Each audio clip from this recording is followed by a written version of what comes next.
Insyaallah naumul Fatihah. Dan insyaallah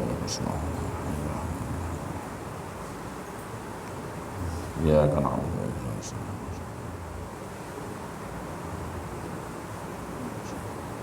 Shiratal ladzina an'amta 'alaihim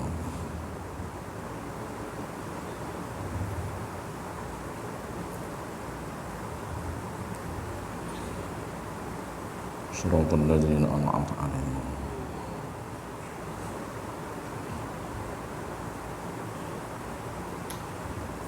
Bismillahirrahmanirrahim. Bismillahi ma syaa Allah la yasuqul khaira illallah. Bismillahi ma syaa Allah la yasrifu su'a illallah. Bismillahi ma syaa Allah ma kana min ni'matin fa min Allah. Bismillahi ma syaa Allah la hawla wa la quwwata illa billahil 'aliyyil 'azim. Alhamdulillahi rabbil alamin wassalatu wassalamu ala asyrafil anbiya'i wal mursalin Sayyidina wa habibina wa syafi'ina Muhammadin asyrafil anbiya'i wal mursalin wa ala alihi wa sahbihi ajma'in. Subhanaka la ilma lana illa ma 'allamtana innaka antal alimul hakim. Qala rabbi shrah li sadri wa yassir li amri wahlul 'uqdatam min lisani yafqahu qawli. Wa la hawla wa la quwwata illa billahil 'aliyyil 'azim.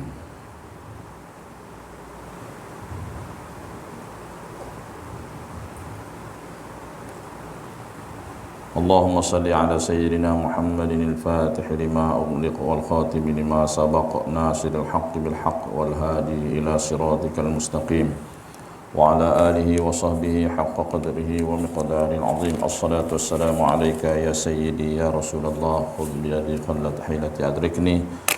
الصلاة والسلام عليك يا حبيب الله. الصلاة والسلام عليك يا أول خلق الله وخاتم رسول الله. اللهم صل وسلم على سيدنا محمد النور المذهب للنسيان بنوره وعلى آله في كل لمحة ونفس عدد ما وسعه علم الله.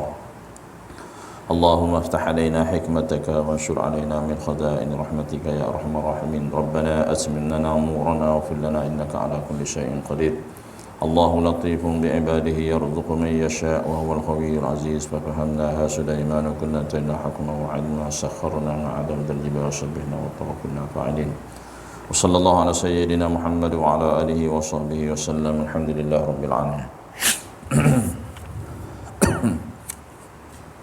قال الله تعالى في كتابه الكريم أعوذ بالله من الشيطان الرجيم يا أيها الذين آمنوا اتقوا الله حق تقاته ولا تموتن إلا وأنتم مسلمون. صدق الله العظيم.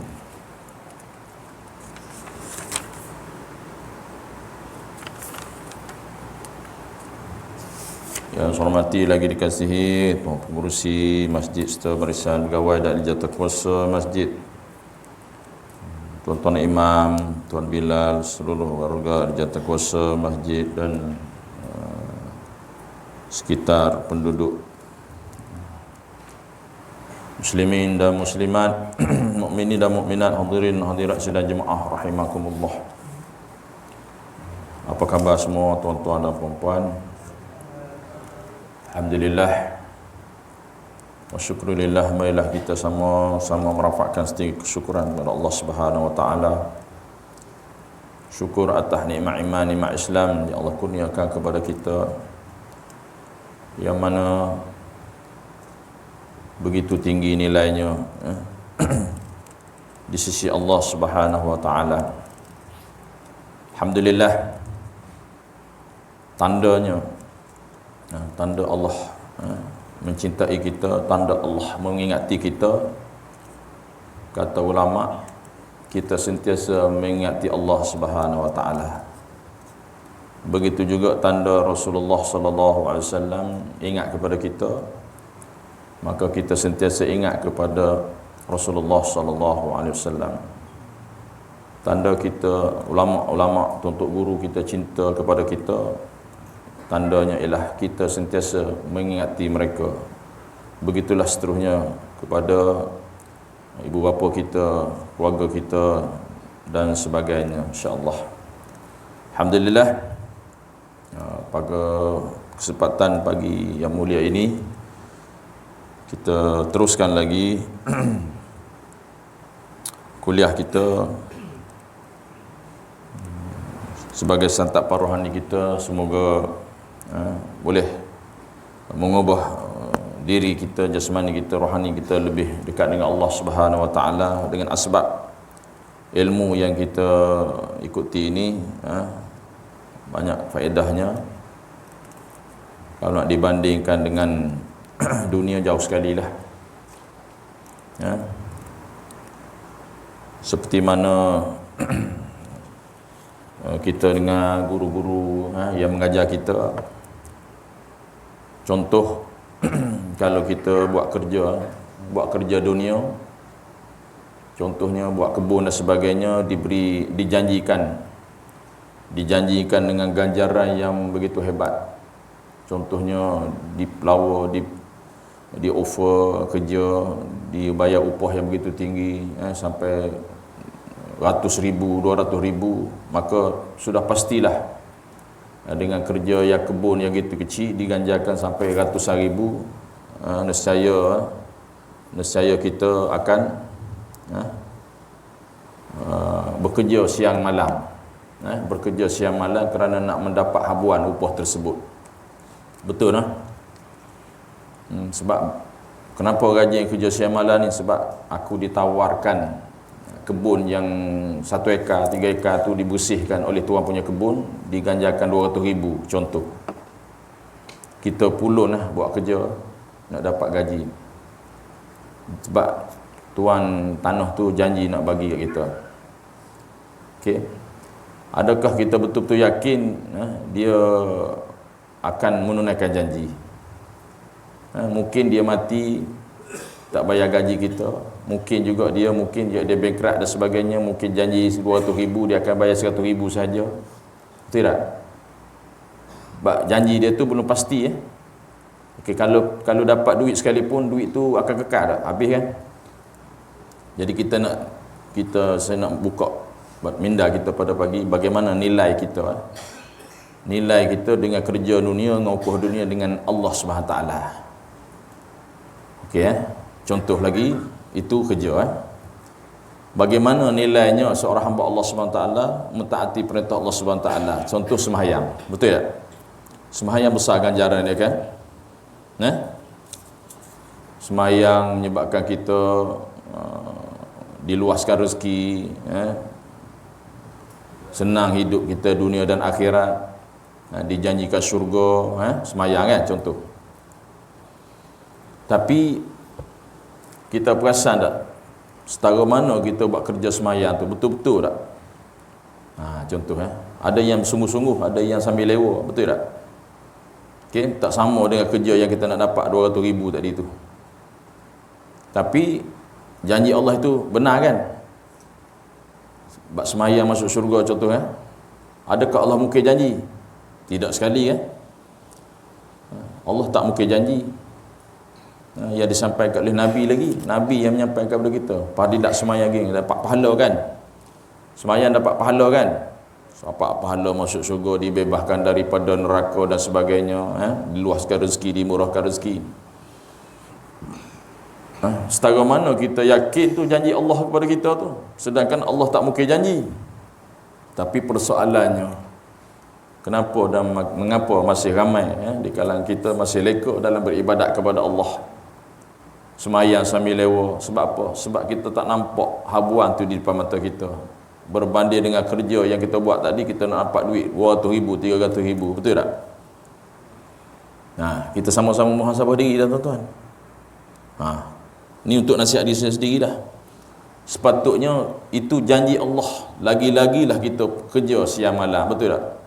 Hak tadi nak dapat 200 ribu, berkekal mata pagi, petang, siang, malam nak siapkan kerja. Kenapa? Kita dijanjikan upah. Yang mana upah itu belum pasti dapat, dan belum pasti janji ditunai. Tapi Allah tetap bagi upah kat kita. Betul tak? Allah akan tetap bagi kat kita. Allah tak mungkin janji. Tapi bagaimana iman kita dengan Allah? Bagaimana solat kita? Bagaimana puasa kita? Bagaimana amal-amal ibadat lain? Adakah kita puluh betul-betul? Karena ini adalah kerja kita dengan Allah. Kita ni harta Allah. Apa yang kita miliki semua harta Allah, akan dikembalikan kepada Allah. Jadi kesimpulannya, bagaimana respon hati kita tatkala kita beribadat kepada Allah Subhanahu taala? Adakah kita lebih utamakan kerja dengan makhluk atau dengan Allah Subhanahu taala? Itu sama-sama kita buat pertimbangan dengan iman kita. Betul tak saya cakap? Bagaimana yakinnya kita dengan janji Allah SWT itu. Ni saya dah masuk ni, yakin kita dengan Allah. Pasti dan pasti Allah tak mungkin janji, tuan-tuan. Allah tak mungkin janji. Malah pahala yang dijanjikan dilipat gandakan lagi. Berbanding dengan kerja bajikan tu belum tentu bagi kat kita lagi. Dia janji 200,000 belum tentu lagi dia bayar. Contoh. Baik. Begitulah nilai kita, iman kita. Kita ukur iman kita bagaimana kerja buat kita dengan Allah, bagaimana kerja buat kita dengan makhluk. Okey. Baik tuan-tuan, itu yang pertama. Yang kedua, zaman sekarang penuh dengan fitnah dan tipu daya. Maka kita hendaklah sentiasa istiqamah. Apa yang Nabi ajar kepada kita, suruh kita baca, suruh kita hafal suratul Kahfi 10 ayat pertama yang terakhir, itu kena jagalah. Ini kita bergantung kepada Allah supaya kita tidak terfitnah. Akhir zaman ni, zaman fitnah dajjal ni, macam-macam sekarang ni fitnah berlaku. Pertama nak mengundi ni, minta maaf cakap tuan-tuan, nak mengundi ni macam-macam fitnah. Begini kata begini. Hak 5 tahun, hak 10 tahun lepas video tu keluar lagi, nak memburukkan orang, langgar perintah Allah, langgar perintah Nabi, nak berkempen sampai menjatuhkan orang lain, sampai memfitnah orang lain. Sedangkan Nabi kata memfitnah ni lebih besar berzina daripada dan membunuh, mengumpat begitu juga, seumpama makan daging sahabat kamu sendiri. Tapi semua tu dilakukan oleh manusia Islam yang kata mengaku Islam, beriman kepada Allah Subhanahu Wa Taala. Nak kempen mengundi ke, nak apa, tak ada masalah. Jaga hubungan, jaga persaudaraan. Jangan sampai kita memfitnah, menghina saudara kita sama-sama Islam. Ini betul kita jaga, tuan-tuan. Jadi Nabi suruh kita baca suratul Kahfi tu. Dan sebelum salam, saya selalu mengingatkan baca supaya kita tidak terfitnah. Allahumma inni a'udzubika min azabi jahannam wa min azabil qabri wa min fitnatil mahya wal mamati wa min syarri fitnatil masihid dajjal. Itu kena baca, tuan-tuan. Ini doa yang Nabi ajar supaya kita tidak terfitnah hidup mati, dan fitnah dajjal, fitnah kubur, fitnah neraka jahannam. Dan kalau boleh setiap kali lepas solat kita bacalah doa supaya kita tidak terfitnah daripada golongan yang zalim dan golongan musyrik, orang kafir. 11 kali. Ini diajar oleh mata mufti kita Syekh Murtada. Rabbana la taj'alna fitnatan lil qaumiz zalimin wa najjina bi rahmatika minal qaumil kafirin. Baca 11 kali. Minta dengan Allah SWT selamat daripada fitnah manusia, fitnah orang yang zalim, dan fitnah daripada orang kafir. Rabbana la taj'alna fitnatan lil qaumiz zalimin. Jauh daripada fitnah orang zalim. Wa najjina bi rahmatika minal qaumil kafirin. Jauh daripada fitnah orang kafir. Ini perlu kita buat, yakin, bergantung dengan Allah SWT. Minta doa dengan Allah Subhanahu Wa Taala. Insya-Allah. Okey. Itu selalu kita amal lah, insya-Allah. Apa-apa pun kita berusaha ikhtiar, bertawakal, serah pada Allah SWT. Yang penting kita buat tu bergantung kepada Allah SWT. Cuma apa yang kita buat, jangan kita meletakkan kita yang ada kuasa, jangan kita meletakkan makhluk yang boleh merubahnya. Hanya kepada Allah SWT. Allah SWT sahaja yang mengubah, yang memberi manfaat dan memberi mudarat. Kita cuma usaha dan ikhtiar.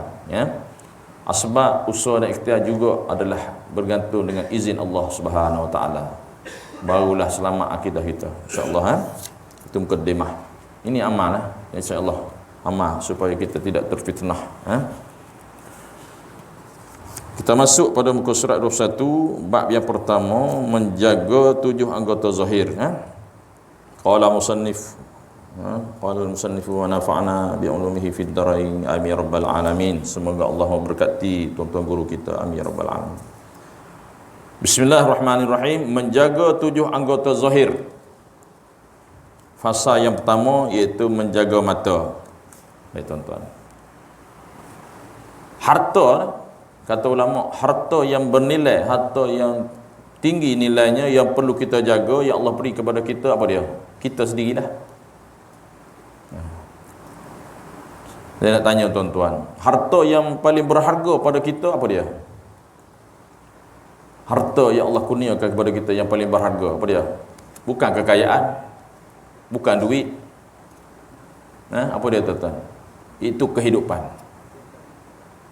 Yang harta yang ada pada kita ni, daripada ujung rambut sampai ujung kaki tu, yang berharta, yang berharga sekali apa dia? Hati.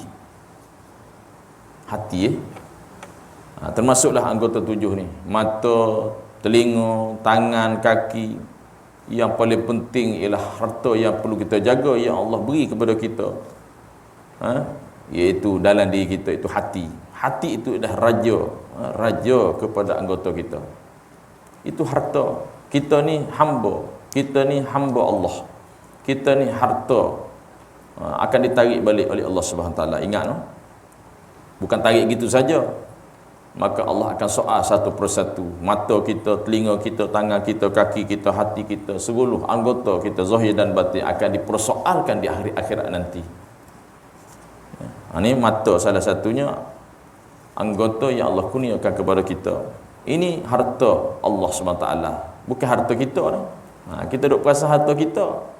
Mata ni harta pemberian daripada Allah SWT. Jadi kita gunakan sebaik mungkin. Kalau kita guna sebaik mungkin, maka Allah selamatkan kita daripada azabnya, dan Allah akan beri pahala lagi. Tapi kalau kita menggunakan mata, nikmat mata ni ke arah yang lain, kata zina mata. Zina mata, kata ulama, iaitu menggunakan mata untuk melihat perkara-perkara maksiat, maka diazab di akhirat nanti. Itu pun kalau mati tidak sempat bertaubat kepada Allah Subhanahu Wa Taala. Mata. Bagi kita tengok maha adilnya Allah Subhanahu Wa Taala. Kita tengok pada badan kita.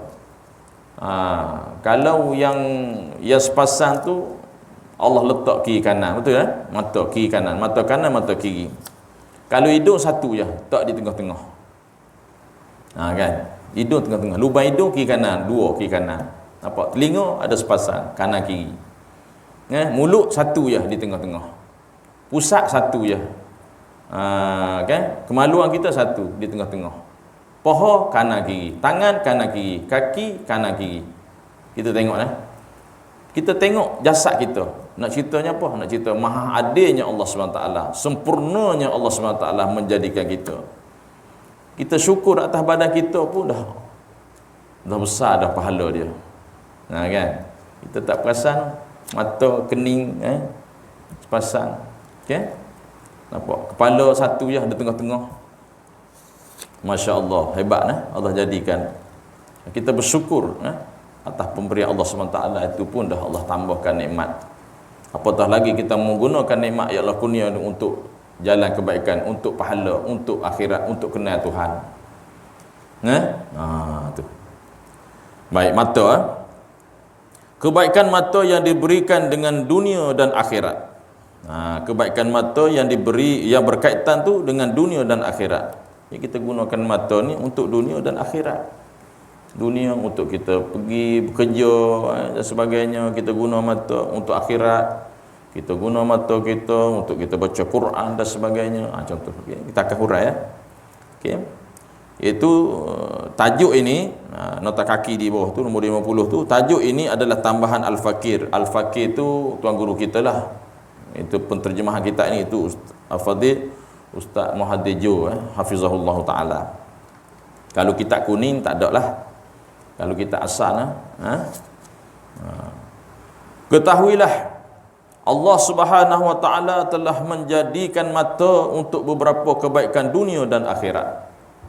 Nampak Allah menjadikan mata untuk beberapa kebaikan dunia dan akhirat. Jadi dunia kita guna untuk akhirat pun, semua akan dinilai oleh Allah Subhanahu taala. Okey. Tu kata nikmat mata ni. Okey. Syukur kita kepada Allah Subhanahu taala, dengan nikmat mata kita boleh bawa kereta, kita boleh berjalan, kita boleh pergi ke sana ke sini cari rezeki, nafkah dan sebagainya, kita boleh tengok handphone, boleh macam-macam. Itu bab dunia lah. Bab akhirat itu adalah kita gunakan mata kita untuk kita menghadap Allah Subhanahu taala, sembahyang, baca Quran dan sebagainya, kita mengaji agama, mengaji kitab dan sebagainya. Alhamdulillah. Mata. Saya tertarik dengan kata-kata hikmah daripada hukam alim ulama, orang-orang yang berilmuan agama. Dia kata apa?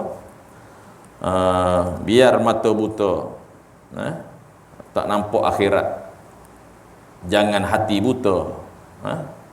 Yang dia kata biar mata buta tak nampak dunia, silap. Biar mata kita buta tak nampak dunia, tapi hati celik nampak akhirat.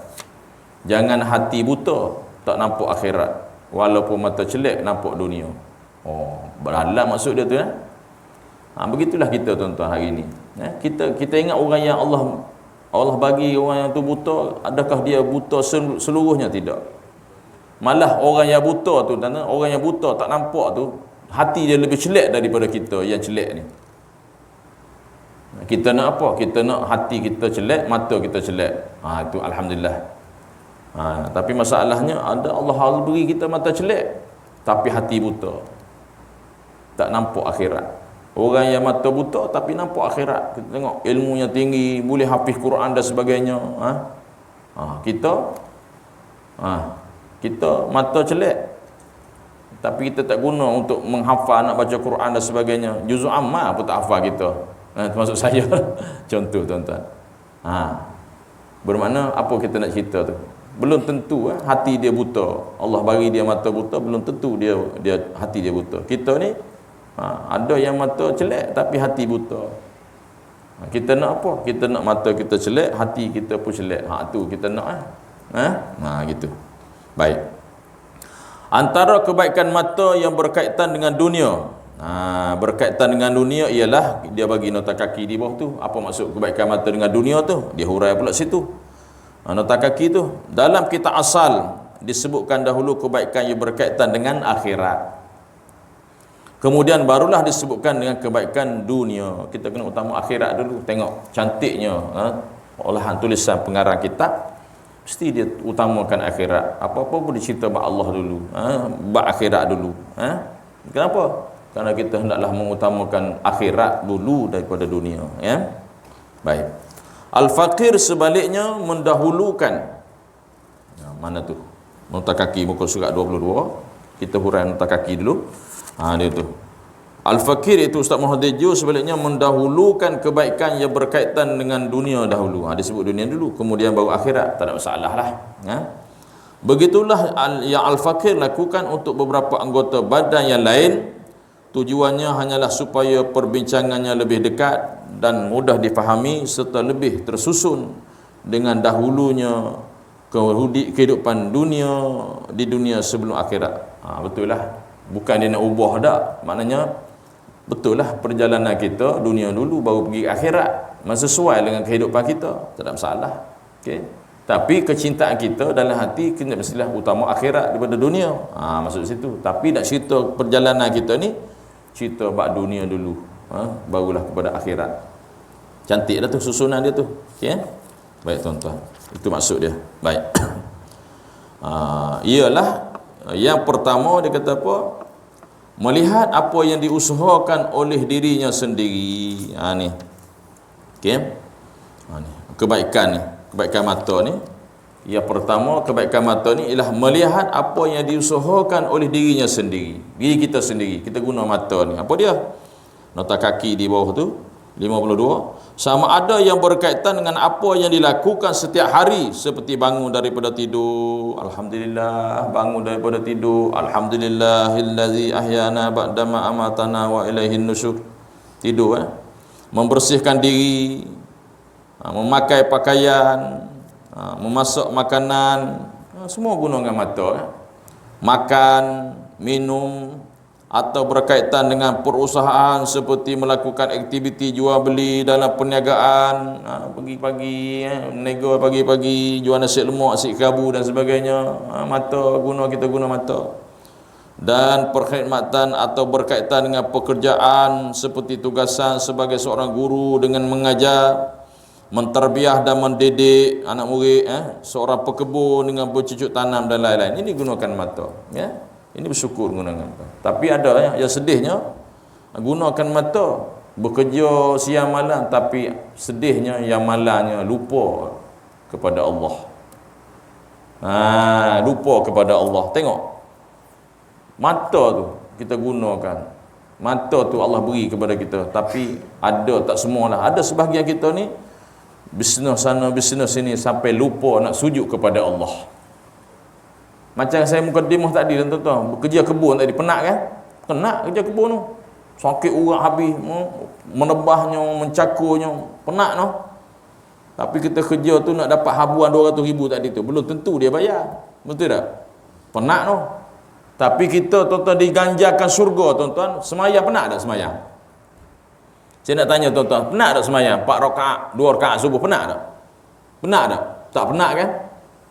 Tapi ganjaran besar, mana lebih besar dengan 200,000 tadi. Tapi kenapa dan mengapa nafsu kita tewas walaupun 2 rakaat, 4 rakaat kita tidak melakukan ibadat sungguh-sungguh kepada Allah, sedangkan janji Allah itu benar? Ni kita nak masuk dalam diri kita ni. Antara iman kita ketika mana kita beribadat tu tak lama pun, 2 rakaat, 4 rakaat, berapa belah rakaat satu hari, 17 rakaat je. Tapi manusia yang lemah iman tak mampu kerja buat kerana ini dengan Allah, sedangkan kerja buat dia mata tadi tu, nikmat mata tu sepatutnya dia syukur. Dia bersyukur, dia boleh buat macam-macam, sepatutnya sujud kepada Allah. Waktu solat berhenti semayang, sujud kepada Allah. Apa mana ibadah? Apa mana solat tu? Sembah, bukan sembah solat tu. Solat itu maknanya memperhambakan diri kepada Allah Subhanahu Taala. Kalau sembah dan semayang, lepas semayang apa nak kata apa? Iyyaka na'budu wa iyyaka nasta'in. Dan dikau kami sembah. Sembah apa nak sembah tu? Ibadah, memperhambakan diri. Kalau sembah lepas semayang, habis semayang tak sembah lah. Habis puasa nak kata apa? Sembah. Umrah, haji dan sebagainya nak kata sembah? Tidak. Mana segala ibadah kita memperhambakan diri kepada Allah SWT. Tak kira lah wa iman solat ke puasa, zakat, haji, memperhambakan diri kita kepada Allah SWT. Kita ni hamba. Kita ni hamba kepada Tuhan hamba kita, itu Allah. Boleh? Boleh? Boleh faham? Patutnya kita bersyukurlah kepada Allah SWT. Allah beri mata kepada kita. Allah beri rezeki kepada kita. Kita gunakan mata itu untuk mendapat hasil dunia dan sebagainya. Tapi malangnya, sedihnya, tidak tunduk sujud kepada Allah. Tak semua lah tuan-tuan. Tak semua lah. Tengok. Sepatutnya. Sebab tu dalam satu hadis saya baca, antara Nabi sebut, antara orang yang Allah banggakan, antara orang ni Allah bangga, salah satunya dia kata apa? Seorang pekebun. Seorang pekebun di lereng bukit, di bendang, dia bekerja dengan menggunakan tenaganya, dia bersyukur kepada Allah SWT. Apabila dia berhenti daripada kerja, masuk waktu dia berhenti, dia azan, masuk waktu dia solat. Allah kata, hei malaikatku, kamu tengok orang ni, ini orang yang aku bangga. Dalam hadis sebut, ini orang yang aku bangga. Tengok, dia bekerja mencari rezeki, tapi dia tidak lupa kepada aku. Tengok, masuk waktu dia ambil semayang, dia menghadap kiblat, dia azan, dan dia solat, dia bersyukur kepada aku. Maka kata Allah, hei malaikatku, tambahkan, catat pahala dia. Ini antara orang yang Allah bangga. Contoh, ada dalam kitab. Okay? Banyak lagi lah. Itu salah satu contoh. Dia tidak lupa kepada aku, kata Allah. Ini Allah, orang ini aku suka. Maka Allah kata, hei malaikatku, bersaksilah mereka. Maknanya sedangkan Allah Maha mengetahui. Allah suruh malaikat catat dan menjadi saksi, sedangkan Allah Maha mengetahui. Suruh catat orang ni. Orang ini yang aku suka, kata Allah. Kenapa? Dia sibuk buat kerja, dia tidak lupa kepada aku. Ini orang yang bersyukur kepada aku. Allahu Akbar. Bagaimana kita tuan-tuan? Tu. Tu kita guna tu. Okey. Kita biasa dengar ayat Allah SWT berfirman, selalu kita dengar, a'udzubillahi minasyaitonirrajim, la in syakartum la azidannakum wa la in kafartum inna azabi lasyadid. Sadaqallahul azim. Siapa yang bersyukur kepada aku, kata Allah, aku akan tambah nikmat. Baliknya siapa yang kufur kepada aku, nescaya azab amat pedih. Ini peringatan Allah SWT kepada kita semua. Baik. Baik, yang pertama. Yang kedua, menggunakan mata apa? Yang kedua iaitu mengelak daripada sesuatu yang boleh memudaratkan. Tadi untuk kerja buat baik. Mata juga boleh mengelakkan mata kita daripada perkara yang memudaratkan, seperti terjatuh dan berlanggar dengan sesuatu dan sebagainya. Dalam-dalam dok jaga pun kena juga kan? Ada juga jalan terbabah juga, terlelap juga, ada juga gunakan mata ni. Dan kadang-kadang itu kena juga, itu tak boleh kata apalah, itu takdir Allah SWT lah. Dalam kita duk tengok, duk perhati pun kena juga. Okey. Itu tak boleh kata apalah, itu takdir Allah SWT sampai jadi nak cerita apa ni? Nak cerita mata tu gunakan untuk mengelakkan diri kita dari sesuatu yang memudaratkan, seperti terjatuh dan sebagainya. Kita bawa kereta terlelap, terpejam mata, kelongkang juga perginya. Contoh. Nampak tak? Tu tengok mata. Okey. Seterusnya, antara kebaikan yang berkaitan dengan akhirat pula. Tadi bab dunia, boleh faham bab dunia mata tadi kan? Baik, kita tengok pula kebaikan mata ni berkaitan dengan akhirat. Apa dia? Tu. Yang pertama, melihat langit. Melihat kebesaran Allah. Melihat langit, lahirnya kebesaran Allah. Melihat matahari, ada kebesaran Allah dalam diri. Ni maknanya melihat makhluk tu nampak Tuhan tu, dia panggil melihat tu orang yang ada tauhid dalam diri, ada kebesaran Allah dalam diri.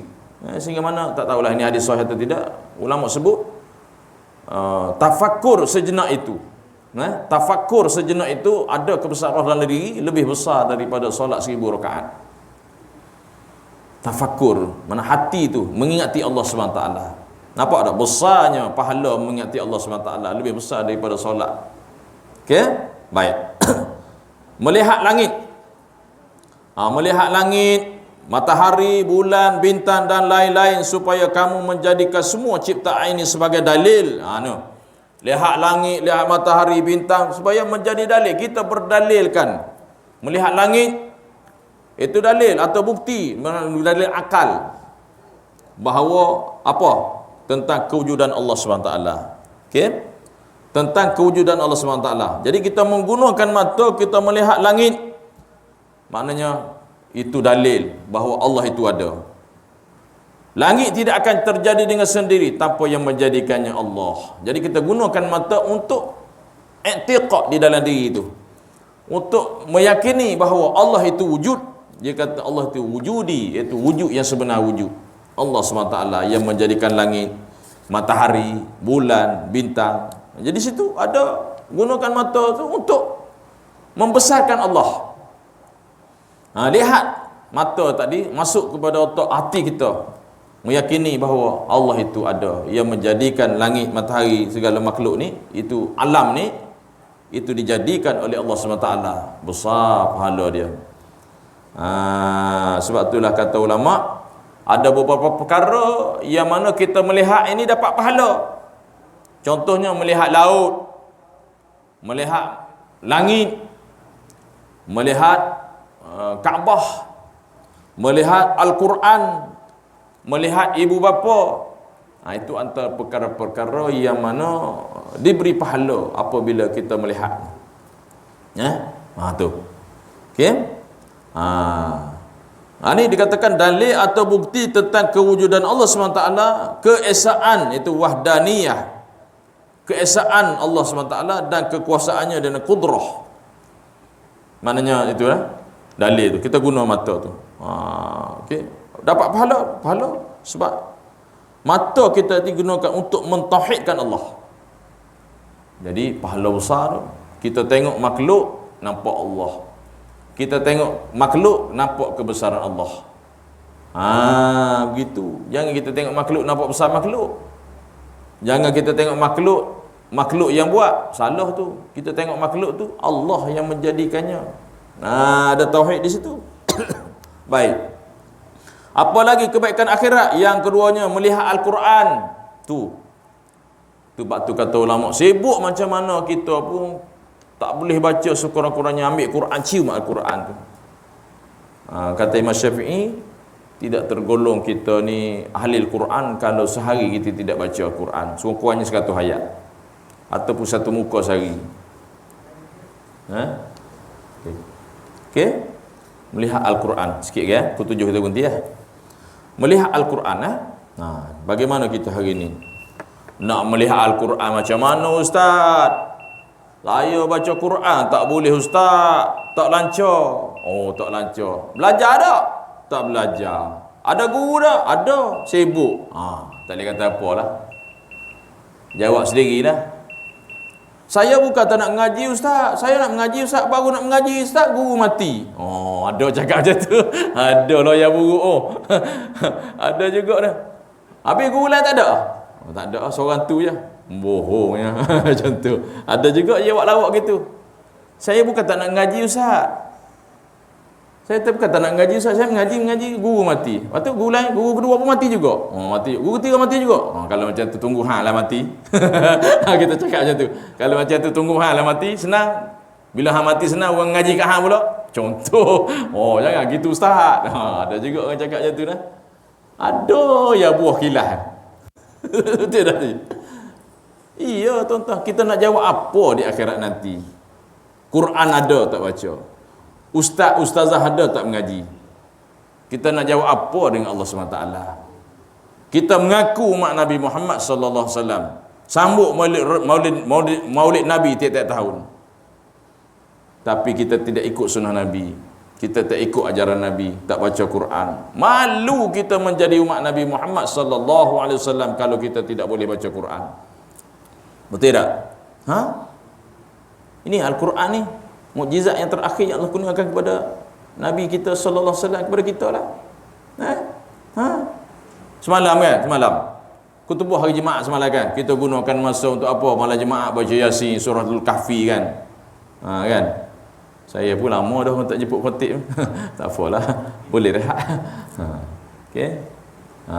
Baik. Apa? Digunakan, dia kata semalam lepas isyak baca surah Al-Mulk. Kan? Dengar kutubah malam. Kau lena. Ada. Ustaz. Tak baik ustaz ni, bu saka ni, ustaz kata lena ni. Contoh. Tak apa jangan. Tarik balik. Tarik balik dengan izin. Macam tu. Macam-macam tu. Semalam. Malam Jumaat kan.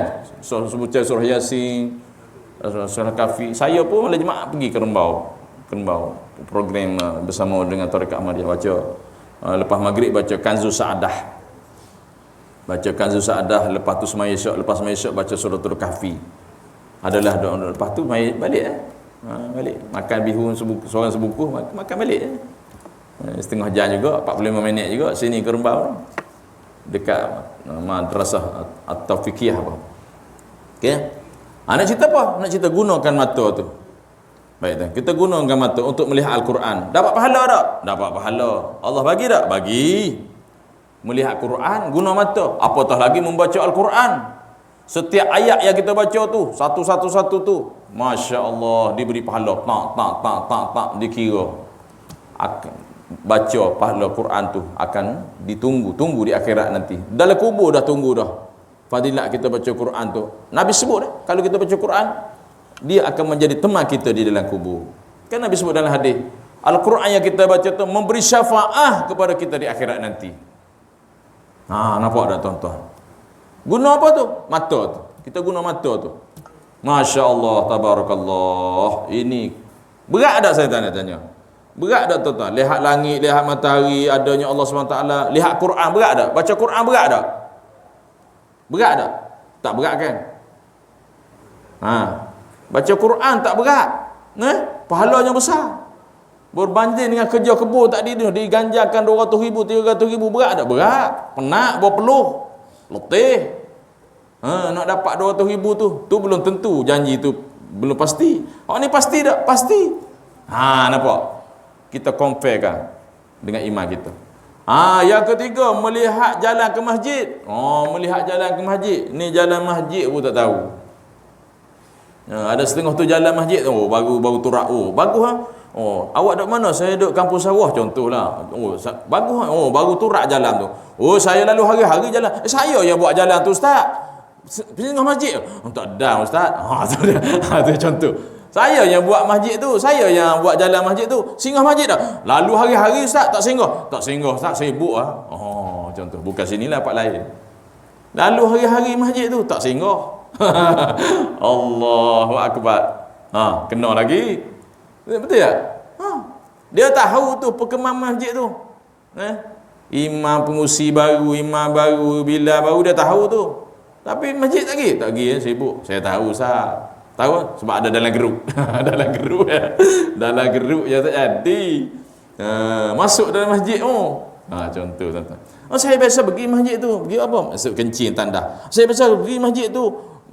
Pergi ambil air masjid. Mayang? Tak nak mayang. Macam tu. Ada situ. Pernah parking masjid? Tak pernah parking masjid. Okay, contoh. Jadi dapat pahala tak? Dapat pahala, kan? Sebab Nabi sebut orang yang menggunakan mata pergi masjid, diberi pahala setiap langkah kaki ke masjid tu, diberi pahala. Diangkat derajat kita dan dihapuskan dosa. Nampak tak? Tak nampak. Cukup main semayang je. Ada semayang. Lepas semayang balik ya. Duduk je. Ilmu dan sebagainya. Sibuk. Contoh. Okay? Sibuk sungguh kita dengan keduniaan. Alhamdulillah lah. Syukur lah. Kadang-kadang tu kita dah kuliah. Tak duduk kuliah masjid. Kuliah subuh, kuliah maghrib. Saya pergi masjid pun syukur ustaz. Contoh macam cakap ni. Duduk kuliah tak ada ustaz. Tak ada saja. Yang keempatnya dia kata melihat jalan ke tempat menuntut ilmu. Melihat jalan menuntut ilmu itu kepentingan ilmu tu. Kepentingan ilmu kita akan hurai akan datang. Kepentingan ilmu kita akan hurai akan datang. Panjang hurai daripada ustaz kita. Itu melihat jalan ke tempat menuntut ilmu, iaitu nota kaki 50. Kepentingan ilmu itu Sayyidina Ibnu Mas'ud berkata. Kita akan sambung situ insya-Allah. Kita berhenti situ tuan-tuan. Semoga dapat sedikitlah tazkirah muhasabah untuk kita pada pagi ini. Moga-moga apa yang kita nak simpu di sini, apa pun kita buat betul-betul lah, jaga, didik hati kita, buat betul-betul kerana Allah SWT. Walau kerja ringan tapi besarnya di sisi Allah SWT berbanding dengan kerja buat dunia tadi. Janji Allah pasti. Kita baca Quran, apa yang kita pergi masjid, menuntut ilmu, semuanya besar diganjarkan. Bukan 200,000, bukan 300,000 tuan-tuan. Besar, tidak ada nilainya, tidak ada tolak bandingnya dengan fadilat dunia yang kita dapat. Tapi yang tu masalah, kita nak didik hati kita, kena betul-betul buat. Ini kerja kita dengan Allah SWT. Allah yang maha kaya, Allah yang menjadikan kita, Allah yang memberi rezeki kepada kita. Kenapa kita buat kerja ibadah sambil lewa? Sepatutnya inilah kita kena sebenarnya betul-betul, sebab tidak ada mungkin janji. Pasti dibayar oleh Allah SWT. Apa-apa kita buat semata-mata kerana Allah SWT, insya-Allah taala. Okay, kita berhenti sini. Saya mohon ampun ada salah yang baik daripada Allah SWT, yang lemah yang kurang daripada kelemahan kita sendiri. Sesungguhnya yang baik dan buruk itu adalah dengan izin Allah SWT. Kita tangguh majlis kita, moga-moga Allah memberkati kita bersama dengan tasbih kafarah dan surat subhanallah. Subhanakallahumma bihamdika asyhadu an la ilaha illa anta astaghfiruka. Amiltu su'an wa zalamtu nafsi faghfir lana fa innahu la yaghfiru dzunuba illa anta. Bismillahirrahmanirrahim. Wal 'asri innal insana lafi khusr illa alladhina amanu wa 'amilus shalihat wa tawassaw bil haqq wa tawassaw bis sabr. A'udzu billahi minasyaitonir rajim. Bismillahirrahmanirrahim. Alhamdulillahi alamin wassalatu wassalamu ala asyrofil mursalin wa ala ashabihi ajma'in. Radina billahi rabba wa bil islami dina wa bi sayyidina Muhammadin sallallahu alaihi wasallam. Allahumma iftah alaina futuhal arifin warzuqna fahman nabiyyin bi jahi khatamil mursalin. Allahumma faqihna fid din, 'allimna at-ta'wil wahdina siratal mustaqim. Allahumma arinal haqqa haqqan warzuqna ittiba'ah wa arinal batila batilan warzuqna ijtinabah. Allahumma ja'al jam'ana hadza jam'an marhuma wa tafarruqana min ba'di tafarruqan ma'suma. Wassallallahu ala sayyidina Muhammad wa ala alihi wa sahbihi wasallam. Alhamdulillahi rabbil alamin. Taqabbalallahu minna wa minkum taqabbal ya karim. Hadza billahi taufiq wal hidayah. Assalamualaikum warahmatullahi wabarakatuh.